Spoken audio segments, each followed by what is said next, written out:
안녕하세요. 생명의 삶 11과와 12과 같이 공부하도록 하겠습니다. 먼저 11과 예수 그리스도 같이 보시죠. 인간이신 예수 그리스도. 그래서 원래 우리가 예수 그리스도, 나사렛 주 이런 이야기 많이 하는데 그 명제가 뭔지 먼저 같이 공부하도록 하겠습니다. 예수가 뭐죠? 예수는 예수님의 이름입니다. 그래서 원래 이 예수의 뜻이 하나님께서 구원하시다라는 뜻인데 구약 성경에 보면 호세아, 여호수아 이거 같은 다 이름입니다. 그래서 예수는 예수님의 이름이다 하는 거 여러분 알아주시면 되고요. 그다음에 나사렛은 뭔가 하면 나사렛은 예수님께서 자라나신 곳입니다. 그래서 우리가 옛날에 청주에서 온 아줌마 하면 청주댁 이렇게 이야기하듯이 예수라는 이름이 많이 있으니까 나사렛 출신의 예수다 해가지고 나사렛 예수 이렇게 불렀죠. 그 다음에 주라는 거 있죠. 주는 뭔가 하면 주는 나와의 관계입니다. 주 예수 하면은 예수님이 나의 뭐다? 주인이다라는 뜻이고요. 나는 예수님의 종이다라는 것이죠. 그러니까 예수님이 내 인생의 주인이 되었다라고 한번 생각해 보세요. 그러면 우리의 마음이 얼마나 편해집니까? 그죠? 예수님이 나의 주인이고 나는 뭐가 되는 거예요? 나는 종이 된다라는 거죠. 그 다음에 그리스도. 그리스도는 뭐냐면요. 성이 아니고 직책이에요. 직책. 그래서 그 뜻은 기름 부음 받은 사람, 영어로 하면 the anointed라는 뜻이고요. 옛날에는 왕이 되거나 대제사장이 될 때, 또 예언자가 될 때 기름 부음을 받았습니다. 그래서 그리스도다라고 이야기하면 왕이다라는 뜻과 똑같이 쓰여지겠죠. 기름 부음 받은 사람이다라는 그런 뜻이고요. 예수님이 오실 때가 되어서는 그 당시에 그리스도라는 이름이 많이 있었으니까 거의 고유 명사처럼 그렇게 쓰였던 것을 보게 됩니다. 그 다음에 메시아는 뭐냐면요. 그리스도와 같은 뜻이에요. 똑같이 기름 부음 받은 사람이다라는 건데요. 메시아와 그리스도가 뭐가 틀리냐? 그리스도는 헬라어고요. 메시아는 히브리어고 그거만 틀린 겁니다. 그래서 예수님은요. 완전한 인간이면서 완전한 하나님이다라고 우리가 이해하시면 될 것 같아요. 사실 이것은 우리 인간의 사고와 한계를 뛰어넘는 것이기 때문에 우리가 다 온전히 이해하기는 쉽지 않습니다. 우리가 어떻게 이해하는 것이 중요한가? 예수님에게는요, 남성과 여성의 모든 면이 다 들어있다라고 생각하면 되고요. 사람이 보통 이렇게 하나님을 보고, 아버지를 보고 하나님을 이해하잖아요. 그것과 마찬가지로 우리의 가장 가까이 있는 나를 돌봐주는 아버지를 생각하면서 하나님을 이해할 수 있습니다. 그래서 우리가 예수님을 닮는 것이 이 땅 가운데 살아가는 우리의 삶의 목표가 되어야 하는데요. 우리가 왜 불쌍한 사람들을 도와야 합니까? 왜요? 예수님도 불쌍한 사람을 도우셨기 때문에 우리가 불쌍한 사람을 도와야 되고요. 우리가 왜 사람들을 차별하면 안 됩니까? 마찬가지 예수님이 차별하지 않으셨기 때문에 우리도 차별하지 말아야 한다는 것이에요. 그래서 어떤 사람들 보면 교회에 와서 닥터김 이렇게 부르거나 교수님 이렇게 부르거나 하잖아요. 근데 그것은 사실 교회에서 쓰는 직책이 아니고 사회적인 직책이니까 그렇게 부르지 말라라고 이야기합니다. 어떤 분은 또 자기가 이제 밖에 나가면은 사장님이에요. 김 사장님 이렇게 부르시는 분이 계시는데 그렇게 하는 것이 교회에서는 옳지 않다라는 거죠. 왜냐하면 그렇게 만약에 부른다 치면은 교회에 지객꾼이 왔어요. 그러면 김지객꾼 이렇게 불러야 되잖아요. 그렇게 하기 때문에 이게 교회 안에서는 그런 뒤에 있는 것을 직분을 붙이지 않는다라는 것 여러분이 신앙생활하면서 좀 알아두시면 좋을 것 같아요. 근데 예수님에 대해서 인적 사항에 대해서 같이 보기 원하는데요. 예수님은 어느 지파에 속해 있나? 예수님이 어느 지파예요? 유다 지파. 누구의 자손이에요? 다윗의 자손. 그럼 다윗은 누구 지파입니까? 유다 지파죠. 유다 지파에서 예수님이 태어났다는 것이 중요합니다. 왜냐하면 구약 성경의 많은 곳에서 예수님은 다윗의 자손이다라고 다윗의 자손 가운데 그리스도가 태어난다라고 예언되어져 있기 때문에 예언 성취의 의미에서 예수님은 유다 지파다라는 것 기억해 주시면 좋겠고요. 그 다음에 누구의 후손인가? 예수님은 다윗의 후손이다라고 제가 이야기했죠. 그리고 출생지는 어디서 출생합니까? 베들레헴에서 출생하죠. 아시다시피 나사렛은 예수님이 자란 곳이고 태어난 곳은 베들레헴이에요. 그죠? 예수님께서 태어나시기 전에 요셉과 마리아가 호적을 하러 그의 본적지인 베들레헴에 갔다가 거기서 출산을 하게 되죠. 그래서 고향은 베들레헴이고 그다음에 2년 동안 애굽에 숨어 있다가 그 분봉왕이 죽고 나자 다시 위로 올라와서 원래 살던 곳인 나사렛에서 살게 됩니다. 부모의 이름은 누구예요? 여러분 아시는 요셉과 마리아고요. 자라신 곳은 나사렛에서 자랐습니다. 나사렛은 여러분 첫 시간에 배웠죠. 갈릴리 지방이 있고 가운데 사마리아 지방이 있고 맨 밑에 유대 지방이 있는데 나사렛은 어느 지방에 속해 있다?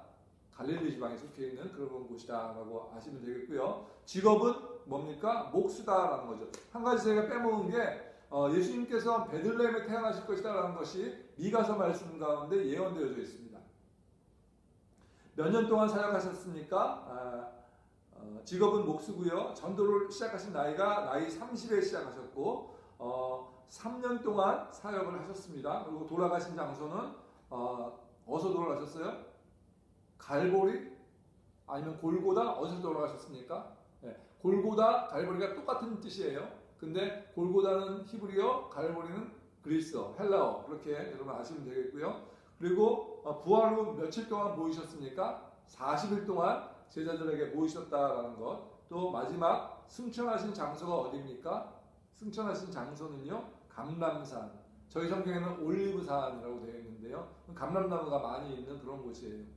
거기서 승천하셨다. 제가 이스라엘 갔을 때 그 예루살렘과 감람산과 그 동네를 다 가봤거든요. 근데 그 감람산과 예루살렘 거기는 가운데 기드론 골짜기라는 곳이 있고요.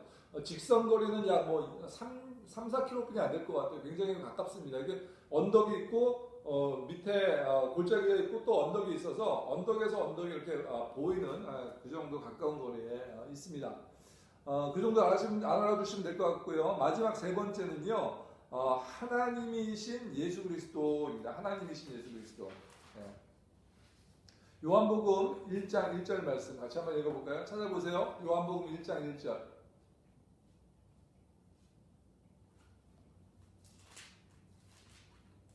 제가 읽겠습니다. 태초에 말씀이 계셨다. 그 말씀은 하나님과 함께 계셨다. 그 말씀은 하나님이셨다.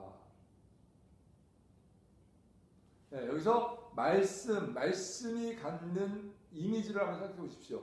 태초에 말씀이 계셨다. 그 말씀은 하나님과 함께 계셨다. 그 말씀은 하나님이셨다. 그 말씀이 누구십니까? 결국에는 예수님이시죠. 예. 이 말씀의 원래 그 헬라어는요 로고스인데요. 로고스는 여러분 아실지 모르겠는데 logistics 이렇게 논리 이런 것의 뜻에서 다 로고스에서 나온 겁니다. 그래서 한국말로는 다 표현하기가 불가능하지만 한국말로 굳이 번역을 한다면 말씀, 원리, 지혜라는 것이 로고스의 뜻입니다. 그러니까 말씀과 하나님은 둘인가 하나인가라는 생각을 하게 되죠. 하나님이 말씀이셨다면 태초에 말씀이 계셨다. 그 말씀은 하나님과 함께 계셨다. 그러니까 예수님이 하나님과 함께 계셨는데 예수님과 하나님은 한 분이시다. 이것이 이제 저희가 얘기하는 삼위일체의 신비한 부분인데요. 여러분이 그것을 이렇게 다 이해하기는 사실 쉽지는 않습니다. 이게 미스터리한 부분, 신비한 부분이라고 이렇게 알아두시면 될 것 같고요. 그냥 여기서 말씀에서 이렇게 이야기하신다는 걸 여러분이 그냥 이해하시면 될 것 같아요. 요한복음 1장 14절 말씀 두 번째 이 문제의 답은 뭡니까? 말씀의 헬라어는 뭐예요? 로고스이다. 요한복음 1장 14절 말씀.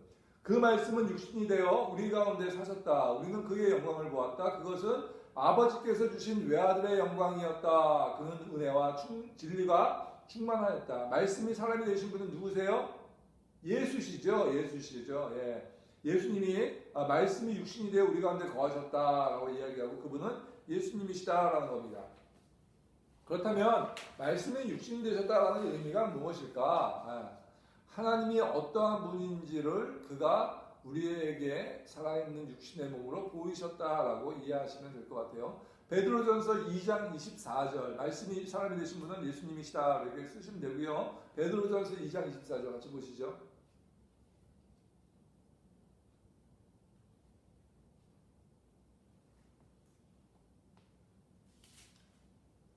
그는 우리 죄를 자기의 몸에 몸소 지시고서 나무에 달리셨습니다. 그것은 우리가 죄에는 죽고 의에는 살게 하시려는 것이었습니다. 그가 매를 맞아 상함으로 여러분이 나음을 얻었습니다.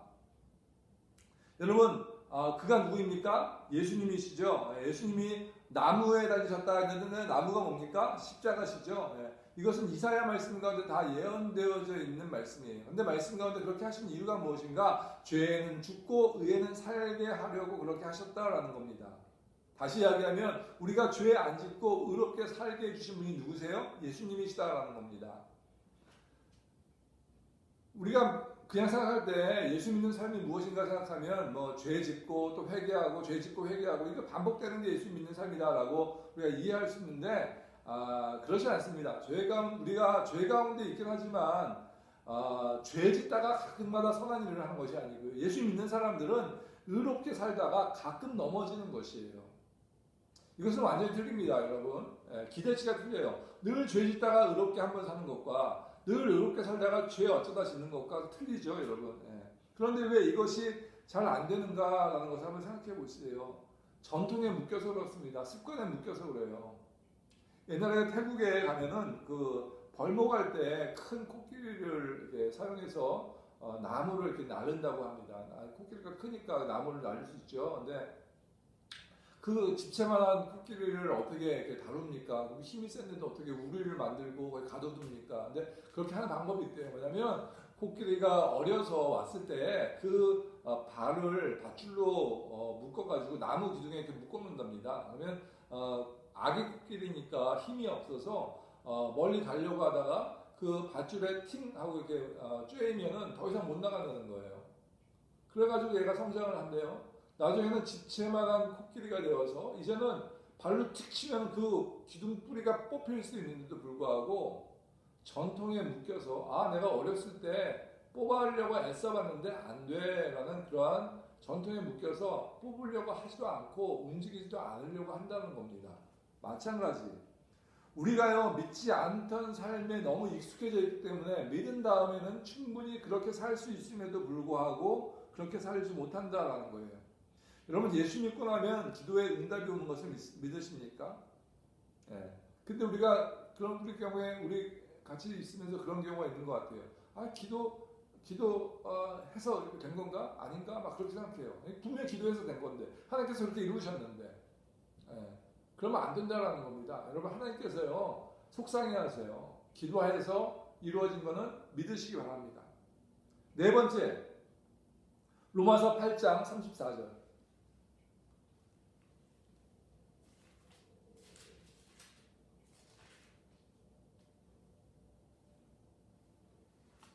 제가 읽겠습니다. 누가 감히 그들을 정죄하겠습니까? 그리스도 예수는 죽으셨지만 오히려 살아나셔서 하나님의 오른쪽에 계시며 우리를 위하여 대신 간구하여 주십니다. 여러분 4번의 제목이 뭡니까?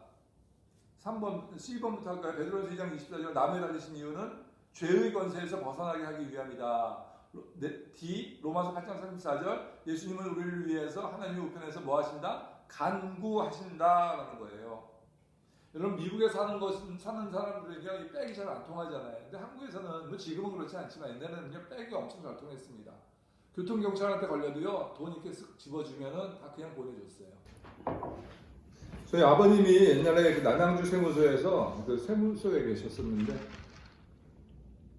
조심해.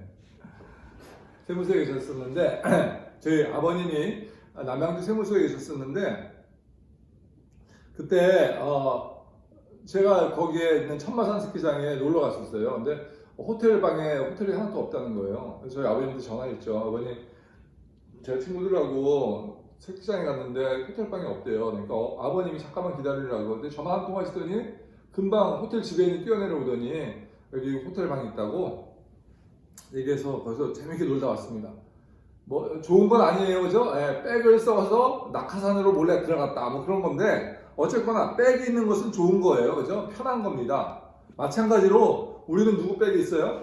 예수님 백이 있죠. 그래서 얼마든지 언제든지 예수님이 원하시는 예수님께 기도하면 예수님께서 기도에 응답해 주신다라는 겁니다. 그것을 믿는 믿음이 우리 가운데 있어야 될 줄로 믿습니다. 그래서 뭐 해야 됩니까? 하나님께 기도해야 돼요. 답답한 경우는 기도하지 않고 열심히 일하는 사람이에요. 여러분 열심히 일한다고 여러분이 출세할 자신이 있습니까? 열심히 공부한다고 다 잘 됩니까? 절대 그렇지 못해요, 여러분. 하나님께서 도와주셔야 됩니다. 그러니까 열심히 기도하시고 또 공부하시고 일하시기 바랍니다. 다섯 번째, 마태복음 24장 30절 말씀 보니까요. 같이 한번 찾아볼까요? 마태복음 20장 30절, 24장 30절.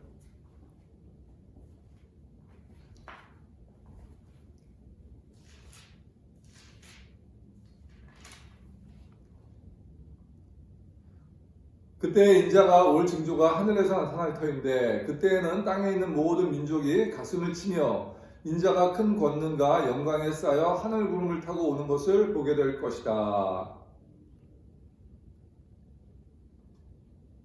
말씀 가운데 보니까 예수님께서 어떻게 하신다고요? 인자가 누굽니까? 예수님이죠. 예수님께서 다시 오신다라는 겁니다. 하늘 구름을 타고 다시 오신다라고 성경이 이야기하고 있습니다. 그래서 언제 오시는가 몰라요. 그런데 반드시 언젠가는 다시 오십니다. 그래서 우리가 알아야 할 것은 뭐냐면 인류의 역사는 사이클이 아니에요.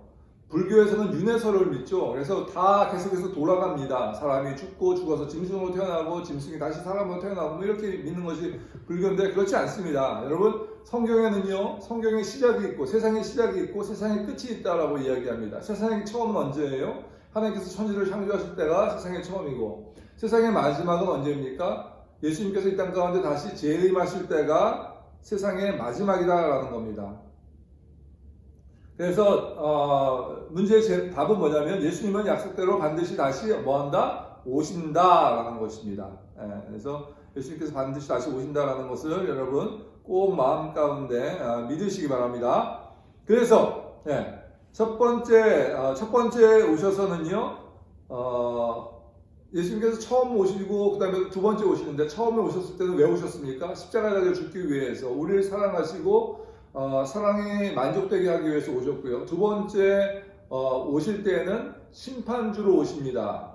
우리에게 공의를 베풀러 오신다라는 거예요. 그래서 첫 번째는 사랑이고 첫 번째는 구원자로 오셨고 두 번째는 심판자로 오셨다라는 거 여러분이 꼭 기억하시면 되겠어요. 그래서 예수님께서 하나님이신 예수 그리스도가 이러이러하다라는 것 다 알아주시면 11과의 마지막 부분입니다. 이제 같이 보도록 하겠습니다. 12과는 성령이에요. 성령. 그래서 여기서 잠깐 제가 쓰면은 뭐냐면 그리고 구약시대 때는 하나님은 이 세상에 처음에도 계셨고 마지막에도 계셨잖아요. 그래서 구약시대 이렇게 나눠주고요. 그 다음에 이제 신약 예수님께서 오셨던 신약 시대가 여기 이렇게 있고요. 신약 시대가 쭉 이어지는데 그 뒤에 이제 예수님께서 오셨다가 이 땅에 오셨다가 몇 년 동안 사셨어요? 33년 동안 사시고 그 다음에 다시 부활 승천하시고 이 땅 가운데 지금 쭉 돼 있고요. 예수님께서 언제인지 모르지만 이 땅에 다시 오실 것 재림을 우리가 믿고 있습니다. 그죠? 그래서 이때 구약 시대 때는요 하나님이 계셨고 신약 시대는 예수님이 이 땅 가운데 구세주로 오셨고 지금은 성령님이 계시다라는 겁니다. 이거 잘못 들으면 오해할 수 있는데요. 여러분 오해하지 마시고 잘 들어보세요. 맨 처음에 하나님께서 천지를 창조하셨을 때 하나님도 계셨고 예수님도 계셨고 성령님도 계셨습니다. 창세기 1장 1절 보면 그런 이야기 나오죠. 그런데 이 구약시대 때는 하나님께서 주도적으로 일하셨고 신약시대 때는 예수님께서 주도적으로 일하셨고 지금은 성령님께서 주도적으로 일하신다는 것입니다. 여러분들은 이것을 잘 이해하셔야 돼요. 그러니까 우리가 하나님을 아는 것도 중요하고 또 예수님을 아는 것도 중요하지만 성령님에 대해서 아는 것도 굉장히 중요합니다. 그런데 이 성령님에 대해서 사람들이 오해를 많이 하는 것 같아요. 하나님하고 예수님을 알면 되지 성령님이 뭐 필요하냐라고 이야기하는 분들도 있고 그래서 이번 이 시간에는요 성령에 대해서 같이 배우는 시간인데 성령에 대한 부분은 좀 약간 민감한 부분이에요. 왜냐하면 교단마다 교회마다 다 생각이 약간씩 틀릴 수 있기 때문입니다. 오늘은 좀 약간 기본적인 거 깊숙이 안 들어가고 베이직한 성령에 대한 부분들만 같이 나눠보도록 할게요.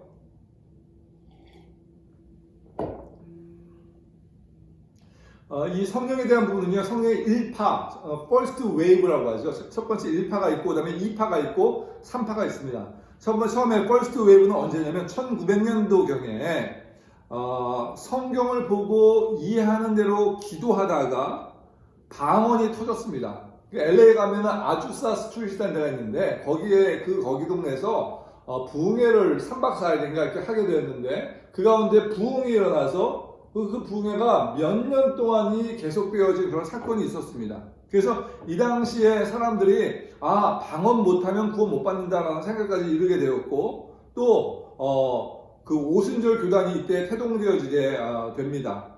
그리고 성령의 제2파는요 1960년대에 방언 없어도 구원받을 수 있다라고 사람들이 믿게 되었습니다. 새로운 성령 체험을 했음에도 자기 교단에 머물러 있게 되었어요. 그래서 이것을 charismatic movement, 카리스마 무브먼트라고 이야기하죠. 이 사람들은 뭘 믿었냐면 방언에는 두 가지가 있다. 첫 번째 언어 방언이 있고 두 번째는 그냥 방언이 있다라는 거죠. 그래서 언어 방언은 뭐냐면 자기네들이 사는 그 나라 말로 유창하게 하는 것. 예를 들어서 오순절 때 모인 사람들이 각기 난 곳으로 방언하였다라고 이야기하잖아요. 그렇게 다른 나라 말로 진짜 이렇게 방언하는 거고 또 기도 방언이라는 것이 있는데 기도 방언은 그냥 교회에서 그냥 우리가 하는 거예요. 중국 말 같지만 중국 사람 데려다 놓으면 그것이 방언인지 아닌지 모르는 그런 것이 중국 방언이죠. 기도 방언이죠. 그런 일들이 있었고요. 이 당시에 척 스미스라는 목사님, 갈보리 셰플의 목사님이셨는데 이 부인이 성경 공부하는데 구두 수선하시는 분이 유창하게 막 불란서 말을 하시고 한 번도 불어에 대해서 배워본 적이 없으신데 그런 일들이 진짜로 터졌다고 합니다. 그래서 이때 방언이라는 것이 처음 이제 사람들이 이해하게 되었고 하게 되었고요. 그 다음에 제 3파가 있어요. 3파는요 1980년대입니다. 세대주의자라고 이야기하는 사람들. 여러분 달라스에 가면요 달라스 신학교가 있는데요. 거기가 세대주의파다라고 이야기하고 LA에서는 그 바이올라 대학이라고 있는데 바이올라 탈보 신학교에 있는 사람들이 그 사람들이 많이 있습니다. 이 세대주의자는 뭐냐면 뭘 믿었냐면 방언은 1세기에 끝났다라고 믿었어요. 그래서 이 사람들은 방언은 끝났기 때문에 지금은 하지 않는다라고 믿었는데 이 사람들이 선교사로 특별히 또 많이 나갔는데 선교지에서 선교를 하다 보니까 여러 가지 힘든 일들이 많이 있는 거예요. 그래서 성령 사역을 시작했습니다. 성령 사역을 시작하면서 성령님이 지금도 역사하신다라고 믿게 되었죠. 그럼 저 같은 경우는 어떻게 성령을 체험했냐면 제가 초등학교 5학년 때 어머님 손에 이끌려서 처음 오살리 기도원이라고 기도원에 그 당시 한월산 기도원이네. 한월산 기도원에 갔었어요. 가가지고 기도하는데 제 친구하고 저하고 이렇게 앉아서 같이 기도하는데 제 친구가 먼저 방언을 받았어요. 그랬더니 제 어머님이 저를 보더니 야, 너무 자식아 와가지고 열심히 기도 안 하니까 방언도 못 받고 너 혹시 죄 진 거 있는 거 아니야? 막 다고 치시더라고요. 너무 화가 났어요. 난 그런 적 없는데 근데 이 친구는 방언하고 나는 방언을 못하니까 너무너무 서럽기도 하고 그래서 하나님께 기도했죠. 하나님 왜 저 친구에게만 방언을 주십니까? 저에게도 방언을 주십시오. 그렇게 기도하는데 막 갑자기 서글퍼져서 눈물이 나더라고요. 눈물이 나다가 갑자기 방언이 터졌어요. 그래가지고 저는 초등학교 5학년 때부터 처음 방언을 하게 되었습니다. 저는 성령님이 역사하시는 것을 믿고요. 지금도 방언 기도하고 있고요. 방언뿐만이 아니고 성령의 역사하심이 여러 가지로 나타나는데 그 중에 하나가 치유입니다. 치유.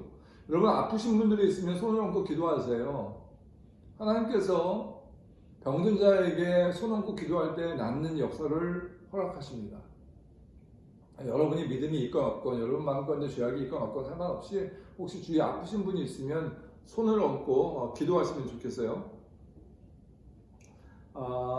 그래서 예배소서 4장 30절 말씀 같이 보실까요? 예배소서 4장 30절.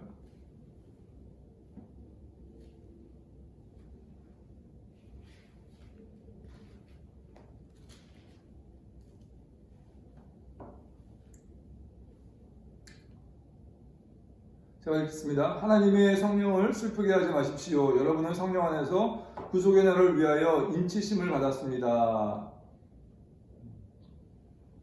뭘 받았어요? 인치심을 받았다, 도장 찍혔다라는 겁니다. 여러분 서부 영화 보면요, 거기에 목장이 나오고 소들이 나오는데 소 엉덩이에 불도장을 찍습니다. 예를 들어서 주인이 크리스토퍼예요. 그러면 C라는 불도장을 딱 찍어요. 그걸 보고 뭘 합니까? 아, 저 소는 크리스토퍼 집안에 있는 소구나 라고 사람들이 알 수 있는 거예요. 마찬가지 성령님께서 우리를 뭐 하셨어요? 인치셨다, 도장 찍었다라는 겁니다. 그 다음에 성령에 대해서 또 소개하고 있는 장이 에베소서 5장 18절 말씀입니다. 제가 읽어보겠습니다. 5장 18절. 술에 취하지 마십시오. 거기에는 방탕이 따릅니다. 성령의 충만함을 받으십시오. 여러분, 술 취하는 것에 왜 빗대어서 성령 충만하십시오라고 이야기할까? 술 취하는 것과 성령 취하면요 비슷하거든요. 술 취하면 기마이 쓰고 노래하고 떠들고 시끄럽고 그러죠. 성령 취해도 마찬가지입니다, 여러분. 근데 말씀 가운데 보니까 성령 충만함을 받으라라고 이야기하는데, 이 성령 충만함을 받으라 해서 충만하다라는 뜻은요 반복 시제가 씌워지고 있습니다. 무슨 이야기인가? 성령 충만은요 한 번 받고 끝나는 것이 아니고 뭐예요? 계속해서 일회적인 사건이 아니고 반복해서 받는 사건이다라는 겁니다. 또 성령 세례, 이것은 한 번 일회적인 거예요. 일회적인 시제고, 성령 충만은 반복적인 시제다. 정리하면 처음에 성령 세례, 성령 충만을 받습니다. 그 다음에 성령 충만하기 위해서는 그것을 매일매일 시간마다 반복해서 추구하여야 받는 것이고, 그렇게 주신다라고 그렇게 우리가 이해하면 되겠습니다. 그래서 우리가 어떻게 하면 성령 충만을 유지할 수 있는가 하는 것을 말씀드릴게요. 여기 노트에 보시면 성령 충만을 유지할 수 있는 방법에서 A, B, C, D가 있죠. A, 첫 번째 갈망입니다. 갈망. 성령님을 갈망하셔야 돼요. 성령 충만을 사모하셔야 됩니다. 여러분 책도 읽으시고 성경책도 읽으시고 간증집을 좀 많이 읽어보세요. 성령 충만한 간증, 누구죠? 김하중 대사가 쓴 책 있지 않습니까? 그런 거, 하나님의 대사라는 책. 하나님과 나를 말씀 가운데 또 간증집을 읽으면 마음 가운데 나도 성령 충만해야겠다라는 갈망함이 생깁니다. 두 번째, 회개해야 돼요. 회개. 하나님 원치 않는데 내가 하고 있는 것이 없나 돌이켜봐야 되고요. 있다면 어떻게 해야 됩니까? 그것을 끊어버려야 됩니다. 세 번째는 순종해야 돼요. 하나님께서 무엇을 말씀하시든지 그 말씀 가운데 순종하겠다라고 순종을 결심하셔야 됩니다. 네 번째는요, 믿으셔야 돼요. 그냥 기대하는 겁니다. 기대하는 겁니다. 병든 자를 위해서 기도할 때 그냥 믿으십시오. 첫 번째는 뭐예요? 갈망. 두 번째 회개. 세 번째 순종. 네 번째 믿음. 이 네 가지가 성령 충만을 유지할 수 있는 방법이에요. 다시 한번 갈망, 회개, 순종, 믿음. 네 가지 꼭 기억하시기 바랍니다. 역사가 많이 일어나고요. 설교할 때도 보면 아멘으로 받는 사람들은 그 삶 가운데 변화와 역사가 일어나요. 그런데 기대함이 없이는 하나님께서 일하지 않으십니다. 마태복음 6장 말씀 한번 볼까요? 마태복음 6장 1절.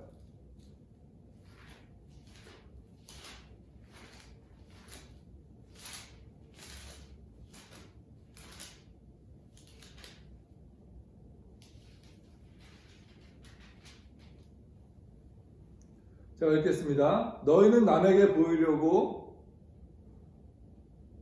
죄송합니다. 마태복음이 아니고 마가복음이네요.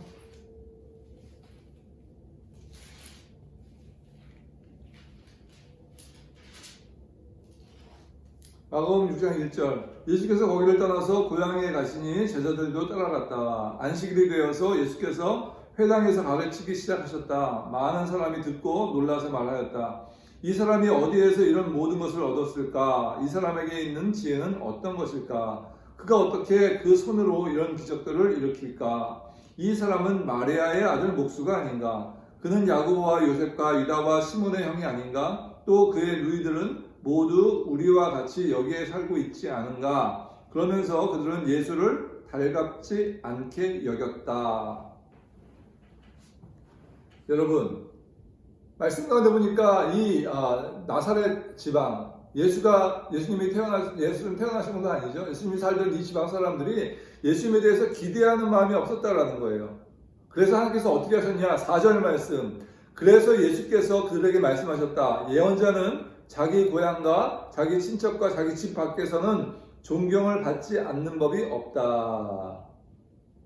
예수께서는 다만 몇몇 병자에게 손을 얹어서 고쳐주신 것 밖에는 거기서는 아무 기적도 행하실 수 없었다. 무슨 이야기입니까? 우리가 기대하는 마음이 없으면 하나님께서 일하시지 않으신다라는 겁니다. 무슨 얘기인지 아시겠죠? 네. 우리가 기대해야만 하나님께서 일하신다라는 거죠. 그 다음에 고린도전서 12장 7절 말씀. 이 말씀은 특별히 나타내심의 매니페스테이션에 대한 은사가 소개되어지고 있습니다. 한번 보실까요? 찾아봅시다. 고린도전서 12장.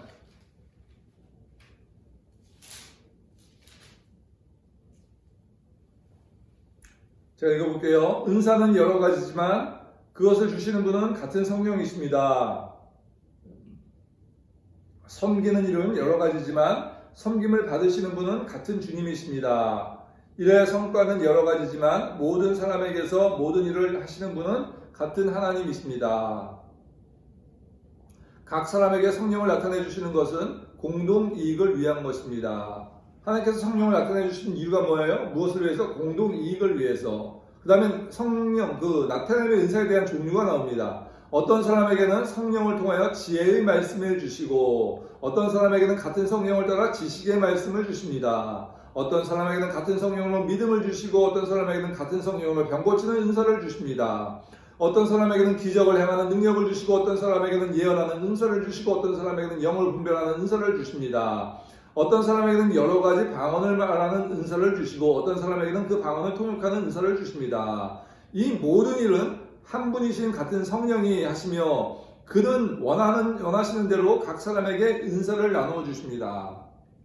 네. 여러분 이 나타냄의 은사가요 종류가 9가지가 있는데 이 9가지는 특별히 어떻게 나타나냐면 특별히 머리에 있는 은사가 있습니다. 말씀 가운데도 보지만 머리에 어떤 은사가 있습니까? 지혜와 지식과 영분별의 은사. 이것은 뭐예요? 머리에 나타나는 은사입니다.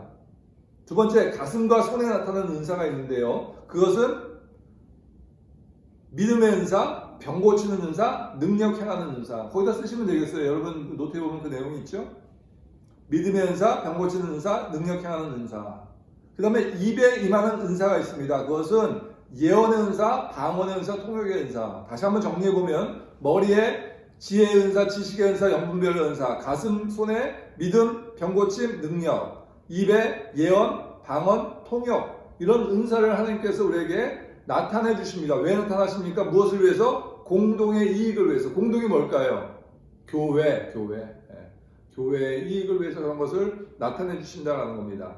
로마서 12장 말씀 가운데 보면 몸의 은사 7가지가 등장해요. 한번 찾아봅시다.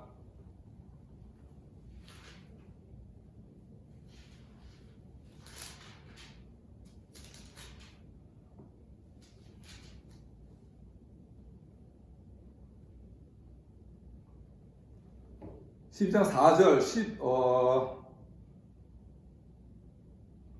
12장 6절부터 읽을까요? 6절.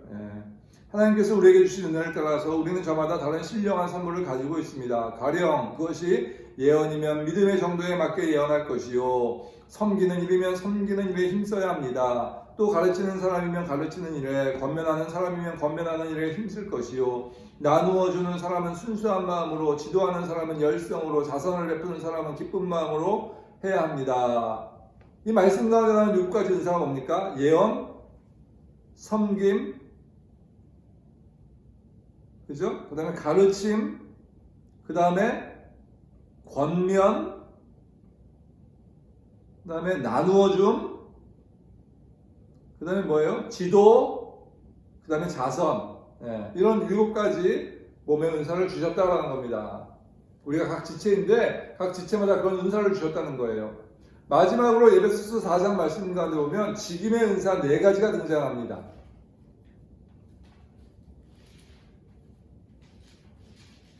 에베소서 4장 말씀.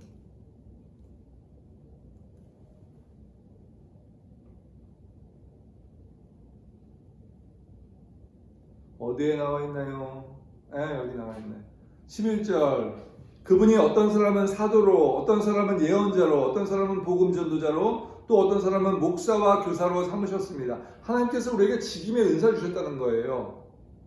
그죠? 예언자, 복음 전도자, 처음에 사도, 예언자, 복음 전도자, 그다음에 목사와 교사. 목사와 교사는요 앞에 정관사 더가 하나만 붙어 있어요. 다시 얘기하면 목사인 교사 혹은 교사인 목사입니다. 그래서 네 가지라고 이야기해요. 그래서 이 네 가지를 하나님께서 우리에게 직임으로 주셨다라는 겁니다. 다 쓰셨죠? 마지막으로 성령의 9가지 열매, 갈라디아서 5장 22절.